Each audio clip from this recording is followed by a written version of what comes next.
Okay, we hear v'od ke'abusha. Ke'aboshes, we're on Tes, about 8-9 lines down. Ke'aboshes, hi pchisus hatzura, shenatzuru b'shleimus. What is a person ashamed? Is a person ashamed that he only has 100 IQ? Is that a basis for shame? Is that a basis for shame? Right? That's who you are. That's your capacity. Shame is where you should be more than you are. You could be more, and you failed. It's lacking in the shleimus hatzura. What you should be, you're not. So that's a basis for shame. It's like an inadequacy that you have. You're inadequate, right? You know, you can't lift 10,000 pounds, you know, but a crane could. Is that an inadequacy of a human being? It's not within the capacity. It's not lacking in shleimus. So if a person has a certain capacity, and he's addressing that capacity, that's not lacking in his perfection. It's only you could be more and you're less. That's shame. That's the basis for shame. As you say, you know, you should be ashamed of yourself. Vasirchon, he pchisus aguf. When something becomes putrid, that it rots. That's the physicality. V'naguf b'shleimus.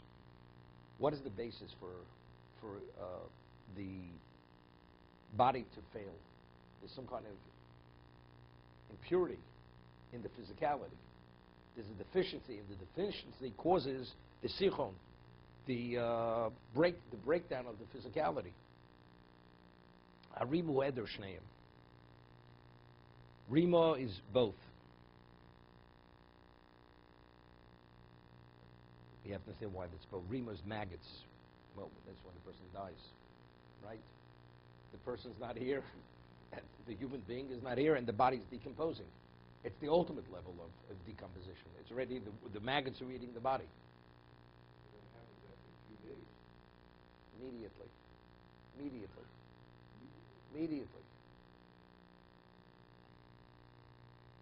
Unless you have an insect-free environment. Okay? No pesticides, please. V'yesh omrim busha sh'orima. That busser, the acronym of busser is busha, shame, grave. Sheol is the grave. Rima, maggots. So v'ki'elu hab gimel. Busha she'ol v'rima morim al hefsid gimel dvorim. She'im chel gimel, heim chel ki'odom. It addresses the three aspects of the human being. Ki'chelik rishon v'elyon hu tzalmo. Ki'odom nivra b'tzelem lukim. That's the form. We reflect the image of Hashem. Zemailosu Elyona. That is the human being. Why he transcends the animal. He's the Tzelem Elokim. Alzeh Oma Busha ki mekabel atzelem busha mnei pchisuso. Ki abusha mechasa aponim asher bo atzelem. The Tzelem is on one's face. Tzelem Elokim.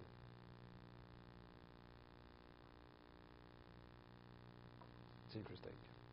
You know, it's known that Chavra Kadisha prepares the body for burial. They're not permitted to look, to gaze on the face of their mess, of the corpse. They don't look at his face. I mean, they look at it but they're not permitted to gaze on it. Why? Because it was known, you know, the Arizal, people were afraid to go see the Arizal. Why were they so afraid of the Arizal? Because it's, on Pi Kabbalah, every one of our actions in our life is recorded on our foreheads. So when the Arizal would look at a person, his whole life was actually encoded on his forehead. So there's a tremendous shame, you know, unless you go with your face covered. But that's, so therefore, because the mess, when he dies, his whole life is on his face, on his forehead. Even though when the Chavra Kadisha look, they don't see it, but the person who died, because he's at another level, he sees his whole life before him recorded on his face. So they're looking at his whole life's record. And there's what to be ashamed of. So out of respect for the person who died, they don't gaze at his face for that reason. Okay? So he says over here,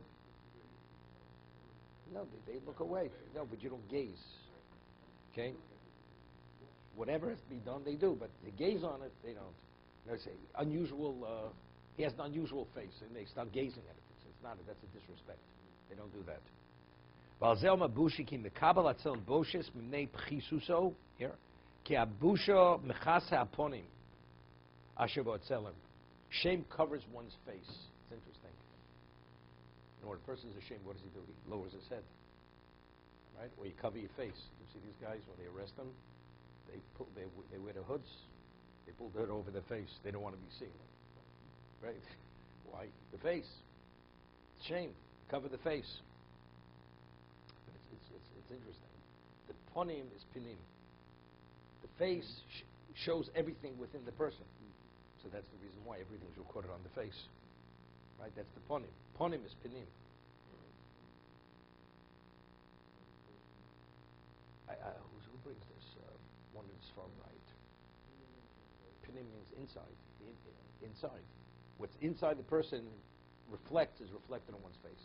I forgot, one of the Rishonim say that an animal, you look at it in an animal's face. In terms of an animal is happy, you have to look at its tail wagging. But its face, the facial features, you see nothing. A human being, you're able to read everything's on his face. If he's in a healthy state, if he's in a happy state, if he's in a melancholy state, everything shows on the face. Because the face reveals all the emotions and feelings of the person. That's what the face is. So that's the tzelem. An animal has no tzelem. A human being has a tzelem. The tzelem is the feature, the form, the face. That's the tzelem elokim. It's interesting if you take a look in the Nefesh HaChaim. You know, the first he has 4 gates, 4 sha'orim. The last sha'ar is the sha'ar HaTorah, but the first one's it's Kabbalistic. Speaks about the Kabbalas. We speak about, and the Maharal speaks about this. We speak about Eini Hashem. The human being has 2 eyes. Yad Hashem, even though it's only an expression, as the Rambam says, but God has eyes, not physical eyes. So the human being the Tzelem Elokim, our eyes, it manifests that we have physical eyes. We see. God sees, we see. God has hands, but again, not in that sense. We have hands, 2 legs, whatever we have. It's all a reflection of God's interaction with this existence. So that's the tzelem. I mean, HaKadosh Baruch Hu has no, right? He has no goof, he has no musa goof. Not to the physical sense. But in terms, our physicality represents his interaction with this existence. Okay, that's the tzelem. So the tzelem is really the face.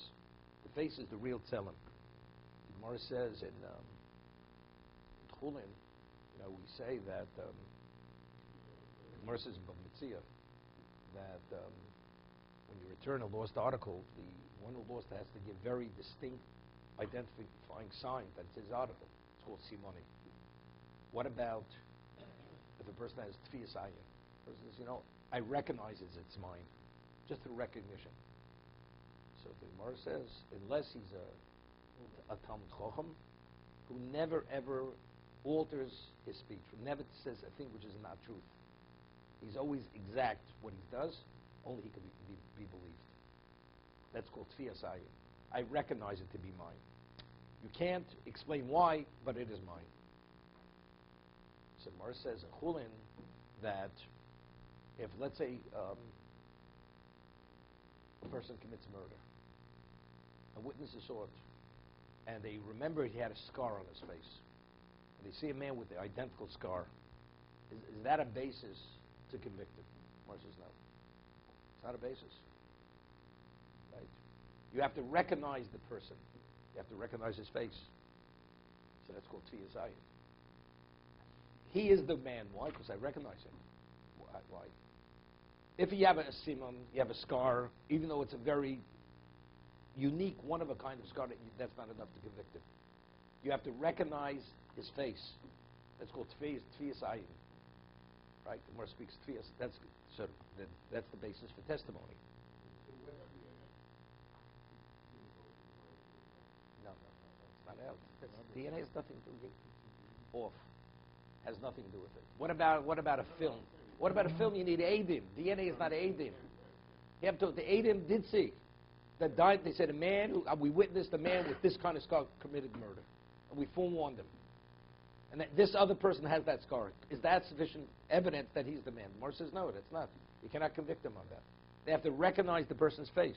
So what is the definition of recognizing the face? You recognize. That if 2 witnesses, Val would say they recognize him, that's enough. That's a basis for that testimony. That's tfiyas ayin. The Gemara says that a blind person, what do we know? Yesh tfiyas ayin b'kola, voice recognition, right? The Gemara says if a man is blind, right? Or a woman, how is she permitted to have relations with her husband? Maybe it's somebody else, right? The answer is because they recognize the voices. So you see, voice recognition is sufficient to identify a person in terms of that. Otherwise, how?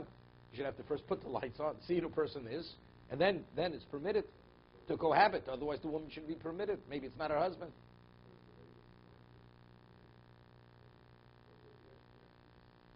How could a blind person be a maid? Of course he can't be a maid. He has to see. Of course he has to see.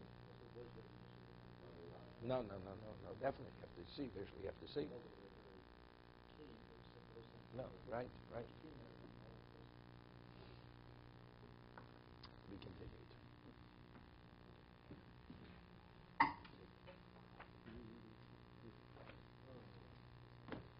So it's recorded on his face, everything wrong that he did. Every human being.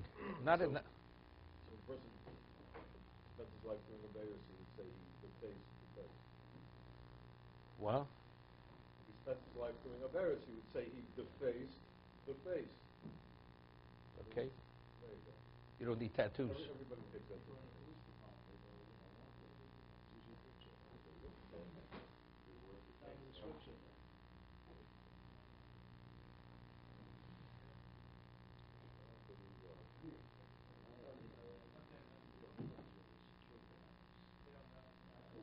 Everything. Yeah, everything's recorded. Everything's recorded. You walk down the street. You walk down the street. You record it. That's how they identify people commit crimes. They look at the. Yeah, it's very good. Okay, but we're still holding in Purim. Okay.